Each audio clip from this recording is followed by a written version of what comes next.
When was the first time you knew about the Palestinian issue? With the help of the Almighty, I pray to the Almighty to bestow upon me His truth, His wisdom, that I may convey His truth and so sanctify His name. I've been brought up, thank God, in a very religious Jewish family, and we grew up as a youth, as children. I still remember going to demonstrations against the Zionists. I was born in New York. My parents are from Europe. My father's parents were killed in Auschwitz, and he escaped from Hungary, came to the United States, and the community is a very religious community, and they are therefore anti-Zionist. So it's in our blood, that we should not accept this Zionism. And I could explain, if you would like, it's with God's help, because Zionism claims it is an integral part of Judaism, that it is part of the Jewish religion, or maybe even one of the most important parts of the religion, Judaism. But in truth, this is totally false. It is the diametric opposite. Judaism is religion. It is subservience to the Almighty. It's a covenant we made 3,000 years ago to be subservient to God, to accept His covenant, the Torah. That's all what Judaism is, a religion to serve God, subservience to God, while Zionism is created around 130 years ago or something. Imagine the difference. This is 3,000 years, this is 130. And it is a transformation to nationalism. It's a material concept of having a piece of land, of a military, an Olympic team, and so forth. It was created almost entirely by Jews who detested, who despised the religion and were non-religious. They were totally estranged from the religion. They wanted to make a ersatz Judaism, something that would be, as I say, a nationalism, just a facade with the name Judaism, using the name Judaism simply to give it legitimacy. But it's totally void of God in its essence. They create many laws to eradicate the practice of Judaism. They despise it. That is a fact. That was what Zionism leadership was all about. That was what they wanted, a nationalism.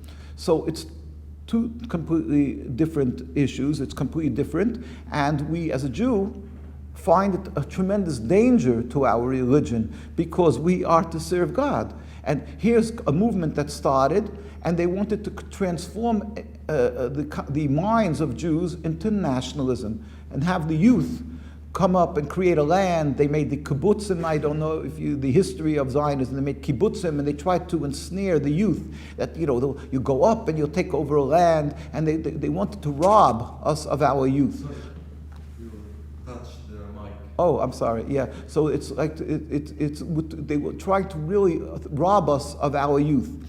That is in its essence.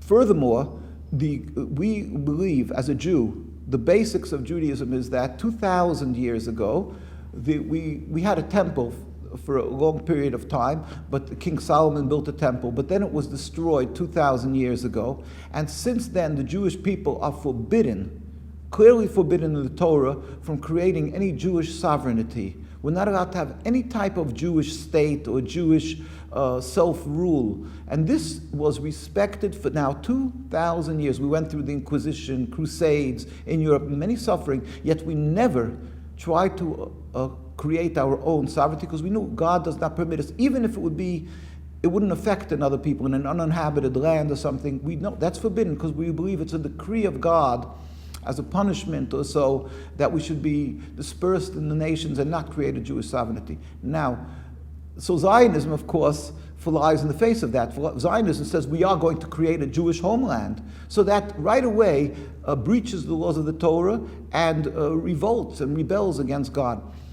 Added to that, the fact that they made their state in Palestine, which was inhabited mostly by Muslims, the majority were Muslim, and then there was a Christian community and a Jewish community also that was God-fearing, being that they made that their state over there, so now they're stealing, they're killing, they're oppressing the people.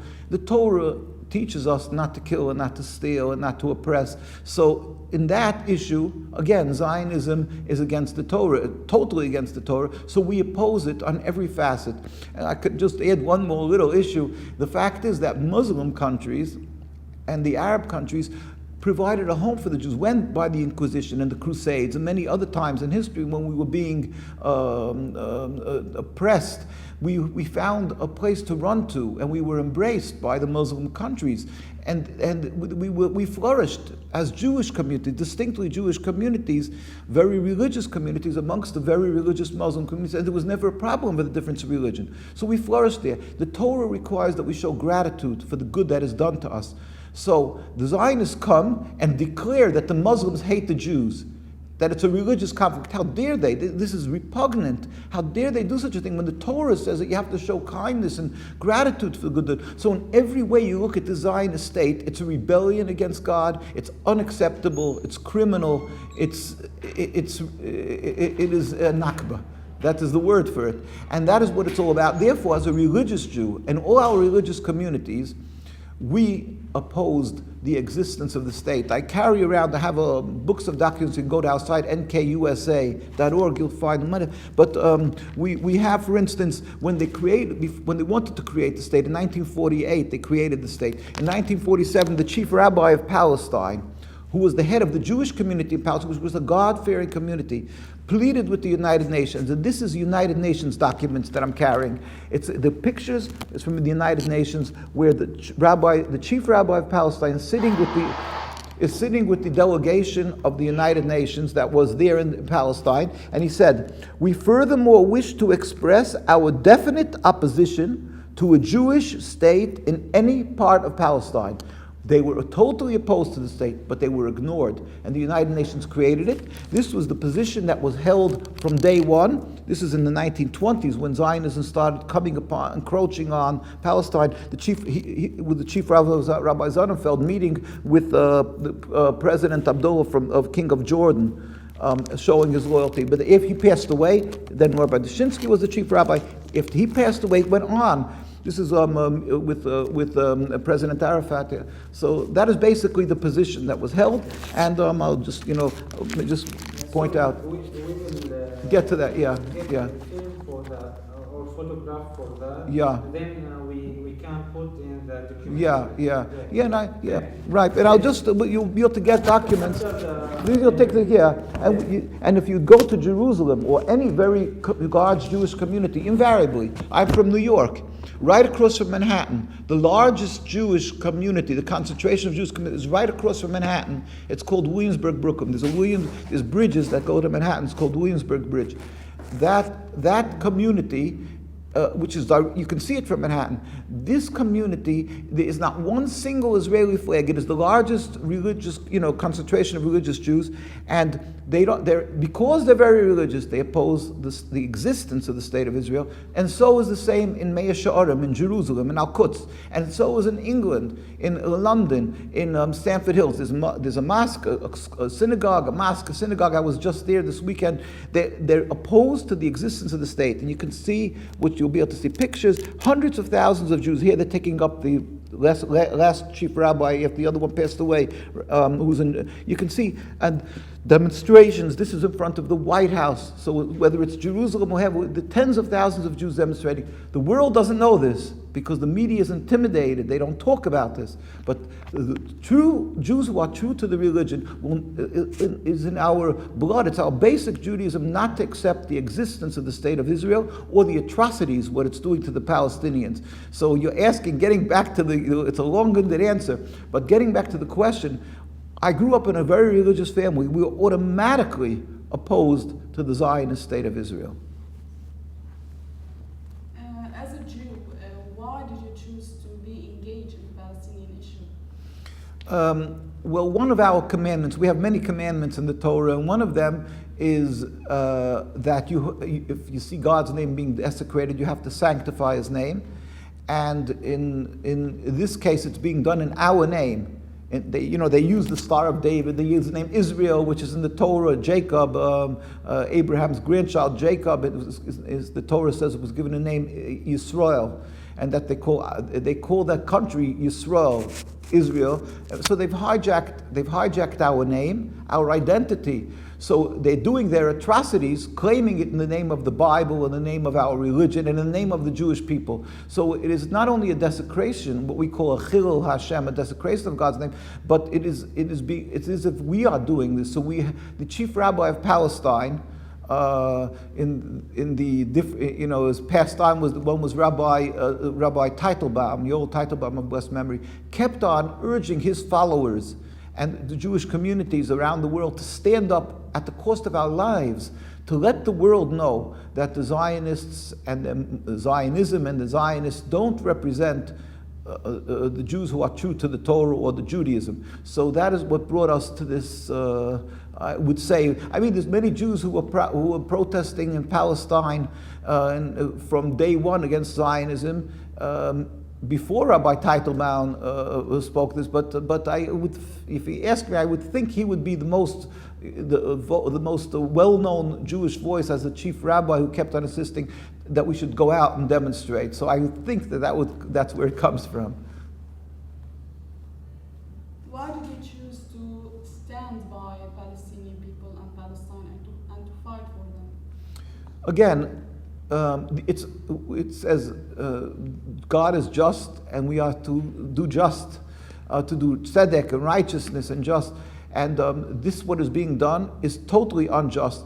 It's criminal, and the crime is being perpetrated, and that to a degree successful, and there's no stop to what they're doing, because people are intimidated. They're afraid to speak up against them because they'll be accused of being anti-Semitic. So being that it is being done in the name of Judaism, our hearts cry with the suffering of the Palestinians. Our hearts, we know, I could tell you many stories, as the Palestinian elders can tell you, and I've met, thank God, through my many years, I've met with Palestinian people and Muslim people from around the world, of course, and each one, and the old Jewish generation, has the same narrative. They'll tell you their personal anecdotes of how they lived together and they helped each other. How many families I know that they babysat, they lived in the same courtyards in Jerusalem and babysat each other's children. When the Jewish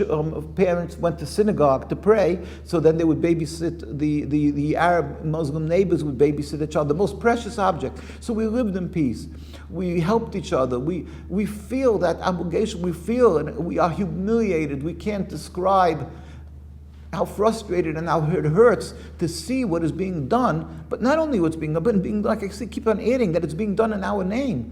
So it's just, we have to speak up. Many more people would be speaking up if it wouldn't be for the fact that when we do speak up, which we've been doing from day one of Zionism, way before the state, but Jews who are speaking up are being brutally beaten. He's seeing women, Jewish women, and you'll be able to take it from our site, NKUSA, carrying Palestinian flags. They're beaten. Women, children.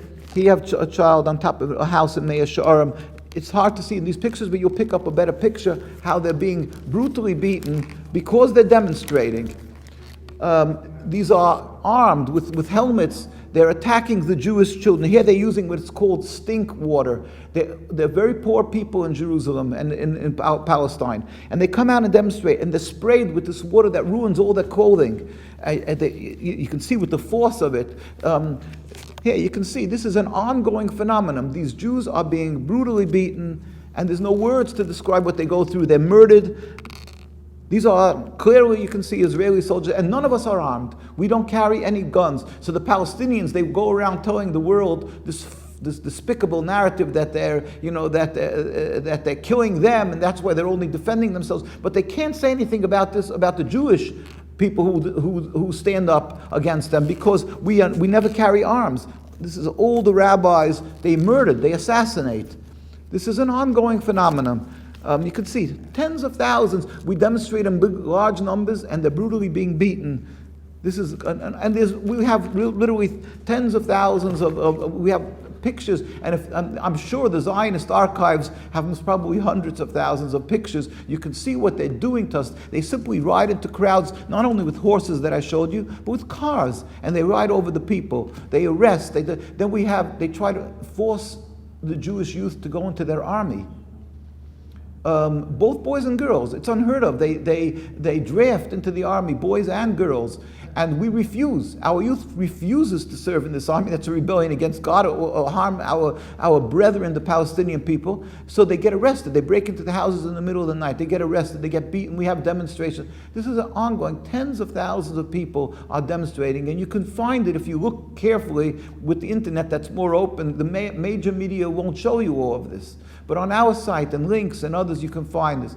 So, getting back to the Palestinian people, how could we not speak up? How could we be silent? So, we've been demonstrating. I must tell you, I'm over 60 with God's help to 120, but I've been demonstrating since my youth with many of my fellow students in school and my elders. I could tell you, my father-in-law survived Auschwitz, and he remembers when he went out maybe it was in the 1950s, and he said he was afraid for his life.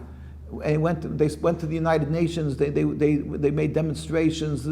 So we were always going to demonstrate. Before there were any Muslim or Palestinian people demonstrating, but probably they were afraid to demonstrate. I remember the first time we were standing in front of the United Nations, and it was a great surprise that Muslim people came to demonstrate. That was when the first time they came into Lebanon, the attack on Lebanon. So then there was a demonstration. We were demonstrating against them, and then a group of Muslims came out to demonstrate, and they looked at us with suspicion, and we looked at we couldn't believe it. And then eventually, from then, that was a history of demonstrating together afterwards.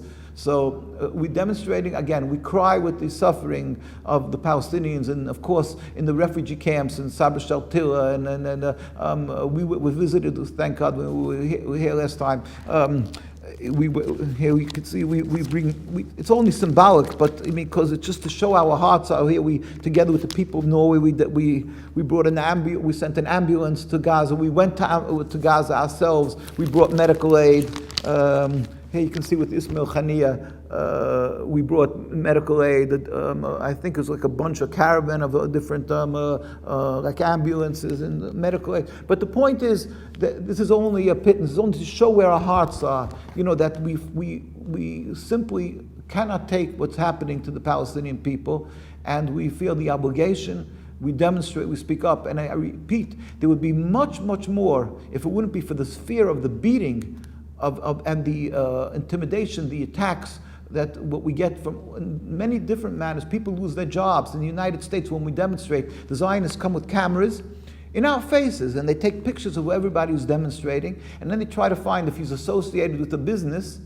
Then they call the business and they threaten them. Every manner they can, that they'll they see what the connections they can find, that they won't get the supplies or whatever it may be. So many people are fearful of demonstrating, but if it wouldn't be for that, in Palestine, there would be hundreds of thousands constantly demonstrating, and around the world. As it is, we have many, many large demonstrations that the world doesn't show, also because of the fear of the attacks of Zionism.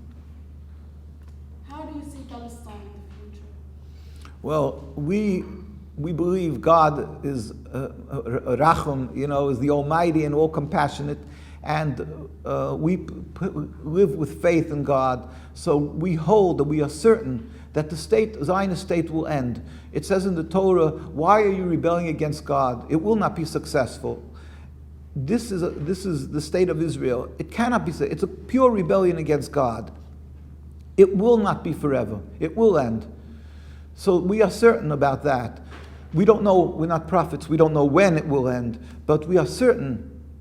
First of all, you see that God is not even giving them success. Not 10 years pass that they don't have a major war. They had 48 was the beginning, 56 was the Sinai War, 67, 73, then the Intifada. They don't have a successful occupation. But we believe that ultimately, even if it would be successful, God forbid, we would not accept it. But ultimately it will end because it's a rebellion against God. So we see the future is bright. God is compassionate. God will bring an end. We pray to God, though, that it should happen without any more suffering and bloodshed, which Zionism brought about, an endless river of bloodshed of both Palestinians and Jews, all because of Zionism. They want to claim it's because of this. We're not condoning violence, but the Zionists want to say, oh, it's this group and that group. No, it's one thing, it's purely one thing. As I keep on saying, we lived together, Jews and Muslims, before there were any human rights groups. We lived in peace. We didn't need any human rights groups. We lived in every Arab and Muslim country. We lived in Yemen until just recently. I was in Yemen. We have beautiful community. We lived in Egypt. We lived here in Lebanon. We lived in every country, in Iraq and in Iran. We lived in total peace. We flourished as religious Jewish communities amongst religious Muslims. So you see, that's not a problem. It's not a religious conflict. Zionism is since the advent of Zionism, that is when this mistrust came about, and that many Jews left the Arab countries. Mind you, a lot had to do with the Zionists. They even put bombs in synagogues to create a fear. And there's books about that. There's a book from Giladi, it's called Ben Gurion's Scandals. He was a Zionist, a man. He wrote a book about this, and he was an Iraqi Jew. Maybe he's still alive. I met him years ago in Manhattan. And he was part of the Zionists, and they were eventually caught putting bombs in synagogues, the Zionists, in order to make a panic that the Jews should think they're going to be murdered. I could tell you many narratives. In Yemen, they did the same thing. And in that manner, they had the Jews run away from these countries to move to Palestine. And what happened? Because they needed them for cannon fodder. So, of course, all this is repugnant, unacceptable. So this all came about, all this bloodshed and the Jews being eradicated from so many, their homes and so forth, where they were for thousands of years. Is responsible the creation of Zionism, this political movement that was the mind behind the Zionist state of Israel. So it is a simple evil, and the world has to recognize that. It's not a religious conflict. It's a political, flawed, selfish movement that was created by a few individuals, and then a movement. And being that it was allowed to fester and develop, so now people think like you can't rid yourself of it. But that's not true. It's like you put a little piece of sand in an eye, and the eye starts blinking, and it doesn't accept the foreign object. So somebody will put on a medication to make it good. For a little while, it'll be good, but then it'll get worse.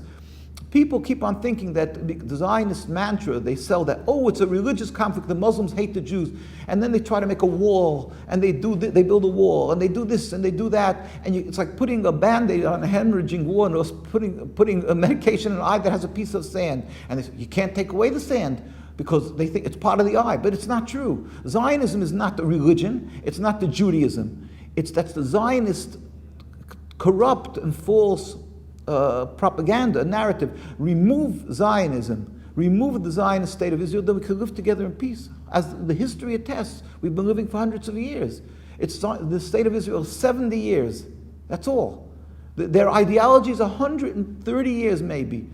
Jews is a religion of 3,000 years. We've been living with the people of Islam for over 1,000 years. So what happened here? Why doesn't the world hear the truth?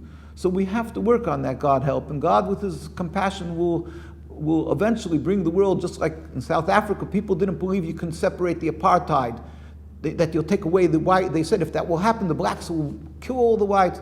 But the people eventually revolted around the world. The grassroots said, you can't do it, it's unacceptable, it's racism.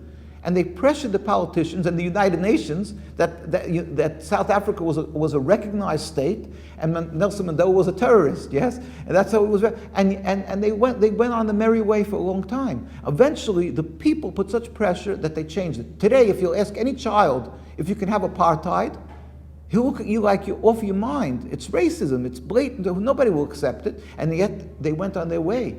So this will eventually end. It's an evil that has to be, with God's help, removed, and it will be. We hope it will happen speedily and peacefully. Concerning Rachel Corrie, what do you know about her, and how do you describe what she did? And if she were here today, what would you say to her? you know, she's one of the people who died to help the Palestinian people. Sorry, can you mention her name? Rachel Corrie. Yeah, Rachel. She was. Yeah. Rachel Corrie was one of the people who gave her lives, you know, to help. To help the Palestinians in their suffering. She is one of the many people who we can't forget. Palestinian children and so many others that they've died to help another people, to help a people that are being oppressed. So of course we don't have the words to describe our both respect, and we are sure that God will repay both her family for this great action for what she's done. What I would say to her, I mean, what could you say to a person? You know, there's no words. There's in the vocabulary to be able to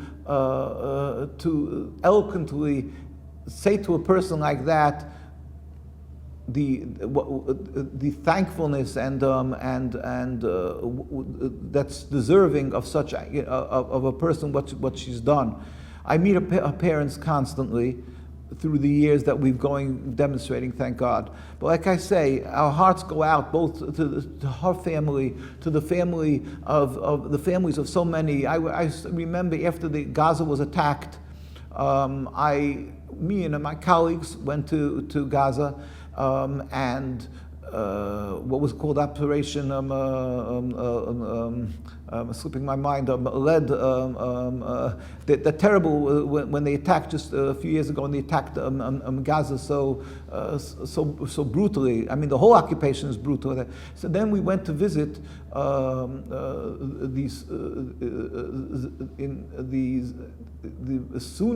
is their name, in Zaytun. Samuni family, the Samuni family in Zaytun. I don't know if you remember. They're living by the borders in Gaza, and their family was attacked. And unfortunately, it's unbelievable. Like over 30 members of the family, I think, were killed. Over 20 certainly. We went to visit them. It was like a year afterwards. Again, we brought little medical aid. We brought, we brought our hearts from the Jewish community. We went to visit. And we went to visit them. Of course, we cried. We went to visit the orphanages. We went to visit the hospitals. We went to visit. And we also went to visit there. And we saw how they're still living. This is a year after the attack on Gaza. And they were still living in tents. I mean, what is a tent? A piece of string with a plastic. Now, in the summer, it's boiling hot. In the winter, it's freezing. The water is brackish. And that is not only over there, but I'm talking entirely, of course, in the occupied Palestine. But the world at that time was moved when they saw, that a family, over 20 people, or around 30 people, I believe, were killed in one family. It's just a tragedy beyond words. And yet, so we went to visit over there, and we met with them, and cried with the people, the family who's still alive. But the point is that the world doesn't hear and doesn't see, and there's many human rights group activists who are who do for many causes on the world, and it's very good. Of course, they should be doing. But Palestine, they're silent. And the reason, it's not that they don't know many, but they're afraid again of being labeled as anti-Semitic. And that's why we feel, if we feel that obligation to go out and tell the world that this is a false narrative of Zionism. It's not a religious conflict at all. Yeah. Now you asked. Get back to your. Just remind me. You were asking me. Yeah. I'm sorry, what was the question? Answer the first question. Yeah, what was the question that you... what would you like to say to Rachel? So Rachel Corrie, yes, so of course, yeah, so Rachel Corrie, so I mean, there's no words that we can, of course, thank her. There's no words that we can, we have. We're so small compared to these people who died and so forth. And like I say, she's not she, and of course, there's so many who've died and constantly are being killed, just constantly. And this is our hearts go out for them. We cry with their family. There's no words for them, and the world has to hear. We hope that the world will hear.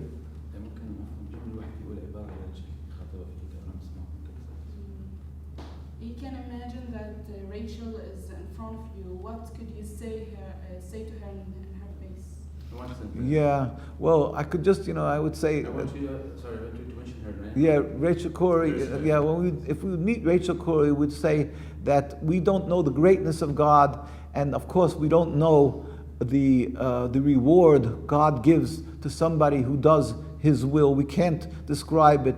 So although she lost her life, but there's an Almighty on the world that will repay her family, her, and so for the good deeds that what she's done. And again, but really, I don't have the words that I could speak to such a person. We are humbled in front of a person who gave her life to help an oppressed people, the Palestinian people. What can you say about? Great idea and a great work. What can you say about the Palestinian prisoners who are in the Israeli occupation prisons? The Palestinian prisoners,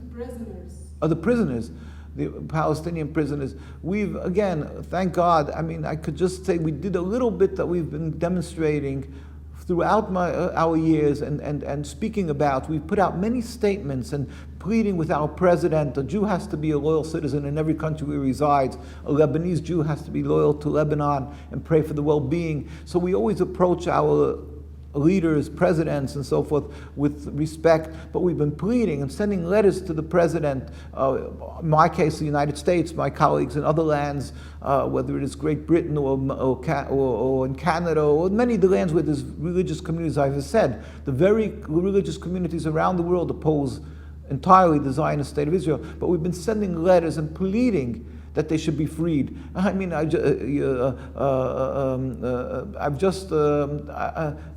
I've just now, speaking about prisoners, maybe it is 2 weeks ago, we were in Manhattan, in Grand Central Station, that's in New York, where all the trains come together. We had for Ehud Tamimi, we had a demonstration for her, and that's just what it just. I reminded myself, but we've been doing this since the beginning of the occupation, since they've been taking prisoners, and since, this is part of what we do. We stand up and we plead. It's unacceptable. There's no words to take people who are an oppressed people and then they arrest them. We're talking about even.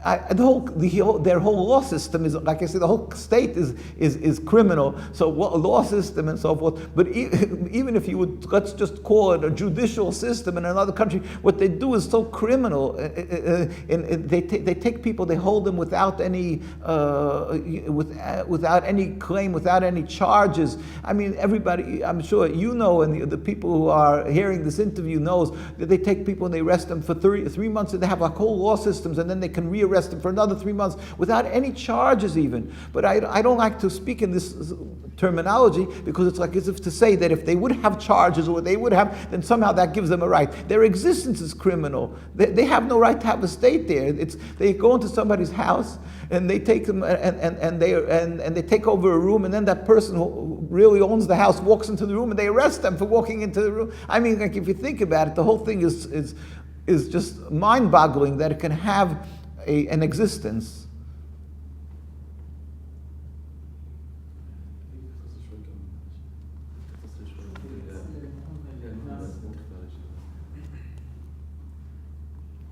How can we face the decision of Donald Trump by declaring that Jerusalem is the capital of Israel? Right. Well, again, as I said, a Jew has to be a loyal citizen and speak with respect and pray for the well-being of their country and the leaders. So we have to speak always with respect and so forth. But we sent a letter to President Trump, and we stood in front of the White House, and we sent an open letter. We've been demonstrating from before and since. And in fact, we put out this issue on the issue of Jerusalem. We have in different languages. This is in Arabic, and you'll be able to see this is a letter about being that unfortunately I'm ashamed to say can't read Arabic. I have to take out the English version. Is the authentic Torah view on the state of Israel in general and of Jerusalem as its capital. So we put out this this brochure. And I'll just mention that in that brochure, I know we did print what the chief rabbi of Jerusalem, Rabbi Sonnenfeld, Rabbi Dushinsky, pleaded with the United Nations that we furthermore wish to express our definite opposition to a Jewish state in any part of Palestine. If it's not, and that we keep on saying, that if we try to convey to the President Trump something very simple. By the way, even the pictures are there, I think, in the documents of the United Nations. That's what's very interesting. He lived in New York from President Trump. So he knows very well that because the largest Orthodox community besides from Al-Quds is living in New York and right across from Manhattan in Williamsburg, Brooklyn. So he knows that the very religious are anti-Zionist. There's not one Israeli flag. You know, we have our communities. Our basic of Judaism is to be not accepting the Zionism, which is a hijacking of our religion. He knows that. So we plead with him that he's a person who definitely takes different unusual and different approaches. So he says he wants to bring peace. So if he wants to bring peace, we are pleading with him, just like I've explained. If you put a foreign object, a piece of sand in an eye, what happens? It gets irritated. The different approaches, the Camp Y Accords, the Camp David Accords, the go on and on. You can go through all the litany of different approaches they've took. Nothing worked as peace. He knows that. And he says he wants a peaceful solution. So let him look at history. History shows we lived together. Jews and Muslims lived in total peace. And what destroyed all of this, what drove this wedge between us is the creation of a Zionist state of Israel. It's simple. And the solution is simply removing this impediment to peace. So we plead with him, if he's looking for a proper path for peace, this is the way, and it can be done. It can be done because we've lived together in peace, and it's simply, maybe a little bit of lengthy answer, but in order to diagnose us, to give us a remedy, a medication, a doctor he would be criminal if he doesn't know what the sickness is. In order to diagnose the sickness, he has to recognize that the cause of this problem of the Nakba is directly because of the creation of the Zionist state of Israel. Instead of looking at it as like it's two religions, he must recognize this, and we can work at a solution. And again, we can. It's maybe a little lengthy, but the fact is that instead of putting in billions of dollars and creating walls, and every time sending the most advanced bombs and planes to destroy, they would take the people who feel they're in danger and give them citizenship in the United States or Canada, and the rest of us could live together in peace with the removal of the Zionist occupation. In other words, we live together in peace, and we can, with a profuse apology to the Palestinian people, with a return to their homes. And I say the people will say, no, we're afraid because maybe they were in the Israeli army and they did criminal acts, they interrogated, so these people placed them in Canada, placed them in the United States. It would cost fortunes, billions of dollars, fine. How much does it cost every year? But anyway, the first issue is, in order to diagnose a solution, you have to know the sickness. And everybody is falsely approaching this Nakba. They're looking at it as a religious conflict, and that's a purely Zionist ploy, a Zionist narrative that they've created and has nothing to do with the truth. We've lived together for hundreds of years. We will live together. The problem is the occupation. The world has to take that approach. Then we can have a solution. So we plead for President Trump.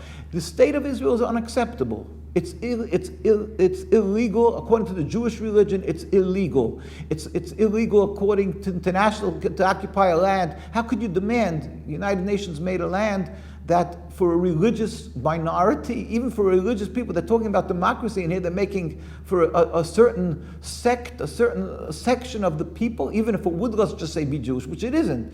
Even would be, how do they create such a thing against the will of the inhabitants? As it may be, therefore, the concept, if the state of Israel is unacceptable, then certainly Jerusalem as its capital cannot be acceptable. because the state is not acceptable. That is what our plea with the president is. You're looking to accomplish. His moves, what he's doing, may work like a Band-Aid for a second, maybe what his issues are, but it's definitely not a solution. It's not a solution because it's wrong. So that's what we're pleading with him. He should hear our voices. Finally, what would you like to say to the Palestinian people who are struggling to have their rights? And what do you have to say for the Israeli occupation also? Well, we say with God's help to the Muslim people, we keep on pleading, don't call it a Jewish state. It's exactly what the Zionists want you to call it. They want you to refer to it as the Jews and the Jewish state, because right away, when you go to the world communities and you say the Jews, it's a sensitive issue because Jews just went through the Holocaust. Jews suffered, and other people suffer, and people are very sensitive about racism or not accepting others. So when you say the word Jews, right away you're condemning yourself as being looked at as anti-Semitic, exactly what Zionists want. They're trying to delegitimize the opposition. So the minute you go onto you go to any university campus or something and you say the Jews, right away they look at you as you've lost your credibility. It's not a Jewish state. It's a Zionist state of Israel. And there are certain organizations that even Iran is very careful. If you know, they refer to it as the Zionists and the Zionists, they refuse to. And that is why Israel hates them so much, because they know that they've clearly separated. The Ayatollah Khomeini, he wrote in his writings, and they have synagogues, they have members in parliament, a Jewish member, even though they're a minority that doesn't need it. But they did this because they want to show that they're not opposed to the religion. So it's crucial, it's critical not to call it the Jews or the Jewish state, even though unfortunately there's many, the Zionists, through their propaganda and so forth, have conned, and they have many people who support them, but it's not a Jewish state.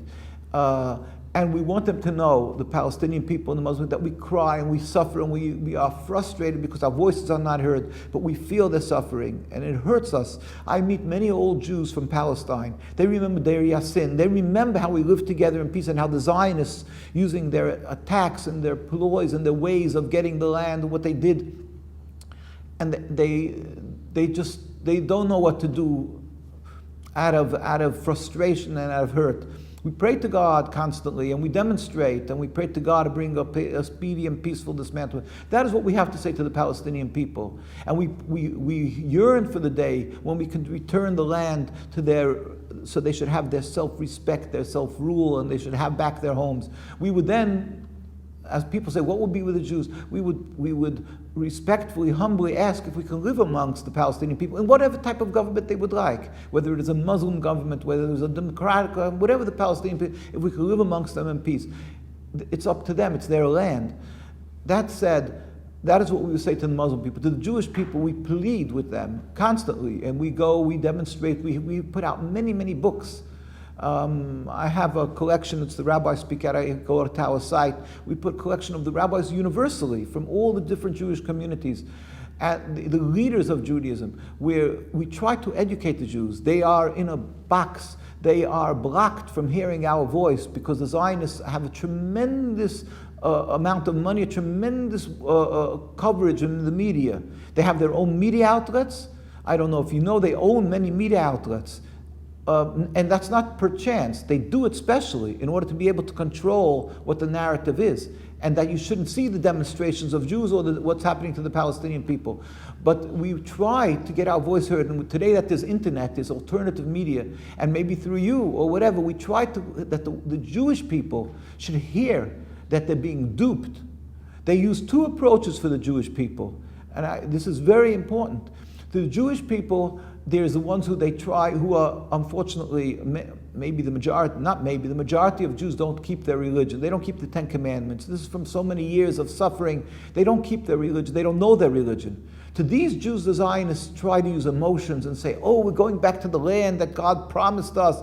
And they know they can dupe them, that they say, oh, you were in exile for so many years, and now we get back our land. They know that it's false. We're not allowed to take a land. We're expressly told by God not to create our own state, and that religious Jews and the leaders of Jewish communities refuse to make a Jewish state. They know that, but they're talking to the majority of Jews who are not religious. Then they use the others, the ones who are, maybe they question this move, they use fear-mongering. They tell them, look what happened by Hitler. Now the Zionists, they turn around, they say, you see the Arabs, the Mufti and the Arabs, they colluded with Hitler, and they're going to try to wipe you out, and they hate the Jews like the Nazis. And many Jews don't know, because the history was not that well known. It's in the Arab countries, maybe the Jews knew, but in the world, it wasn't like today you have internet. So many people don't know the history. So they try to use this fear-mongering, saying that the Arabs want to kill the Jews like the Nazis. And using this fear, some people who, even though they don't believe in Zionism, but they're afraid to return land, so they support them. Now, I'm not condoning it. And it happens to be in our communities, we know, and we are thankful to the Muslim and Arab countries, because we tell our children, we teach them how we lived for these hundreds and hundreds of years in peace. It's in our books, in our Sfarim, it's called, we know the history. But their power of the mic that they have, that they keep on, just brainwashing and teaching their youth that the Arabs are evil, they hate the Jews, they want to destroy you, like 70 years ago only. Your grandparents were killed. In my case, my cousins were killed. I'm over 60, thank God, to 120. I've had first cousins who were murdered by Hitler. My aunt, most of my relatives. And they know they can use this fear to get some support of the Jews around the world. So to the Jews, we plead with them, step out of that box. Ask yourself, how come the very religious communities around the world, whether it be in Jerusalem or in New York, we give our lives for our religion. We have private education. We use kosher food. Everything costs fortunes. We give our lives for our religion. And yet we don't accept the state of Israel. If it's God's will, we would obviously support it. How come we stand in total opposition? So something is wrong. These Jews should ask themselves, how come these holy rabbis, whether it's the chief rabbis of Jerusalem, that we have so many pictures of, and they can look at the history books, they all stood in opposition to Zionism. Why? And if they're looking for the truth, we hope they'll turn around and they'll return to Judaism and stand in opposition to Zionism. And God help, I say, with his compassion, sooner nowadays bring a speedy and peaceful dismantlement of the state with a free Palestine. Thank you so much. Can you give us your name? Yeah, Rabbi Yisroel Dovid Weiss of Neturei Karta, Jews United Against Zionism. Thank you very much, sir. Thank you.